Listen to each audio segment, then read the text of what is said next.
Nous sommes à Achères, dans les Yvelines, au cœur d'un quartier de 1160 logements sociaux. Depuis octobre 2007, 60% du chauffage est assuré par une chaudière à bois d'une puissance de 2,4 MW. Elle remplace une ancienne chaudière au fioul. Ainsi, selon les exploitants, les émissions de CO2 ont été réduites de 1600 tonnes par an.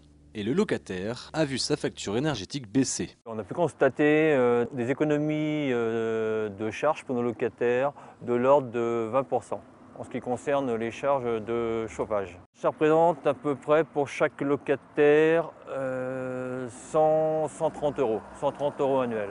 Un réseau de chaleur alimenté par plus de 50% d'énergie renouvelable permet de réduire la TVA à 5,5%. Mais derrière, il faut assurer, la chaudière consomme annuellement 3300 tonnes de combustible bois, soit 4 camions de 90 mètres cubes par semaine. Dans ces conditions, la fiabilité de l'approvisionnement est un élément crucial. À l'origine, la filière bois-énergie s'est structurée autour de produits connexes de l'industrie du bois comme les chutes issues de scieries ou produits fin de vie comme les palettes logistiques, du bois considéré propre de classe A. Il existe un autre gisement de classe B, du bois issu de chantier, pour l'instant strictement réservé à l'incinération. Donc là, vous allez retrouver des panneaux de particules, vous allez retrouver des fenêtres, des huisseries avec de la peinture, avec des solvants. Cette partie bois de démolition, aujourd'hui, sur nous, notre marché français, on a à peu près 10 à 15% qui est utilisé en chaufferie biomasse industrielle, classée 167C, essentiellement incinérateur. Donc aujourd'hui, on n'est pas encore dans le développement du panneau de particules parce que ce n'est pas notre métier, mais on attend des pouvoirs publics qu'on prenne en considération l'alimentation de bois AB dans les chaufferies biomasse.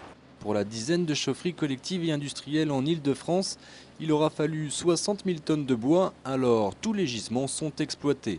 Le bois dit urbain, issu de l'élagage ou du criblat de compostage. Mais selon Francile Bois, le plus gros potentiel est en forêt.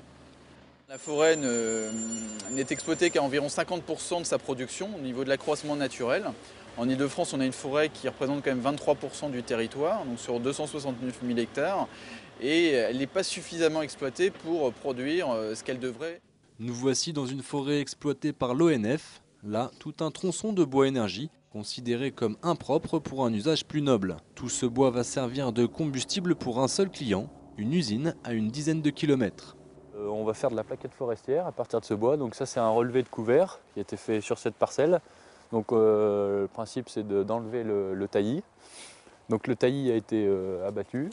Et après, on le ramène bord de route sur toute sa longueur. On le laisse sécher un petit peu pendant 2-3 mois en forêt avant de le broyer ce bois. En France, les 3/4 des forêts sont privées. Elles sont souvent inexploitables, trop petites ou inaccessibles.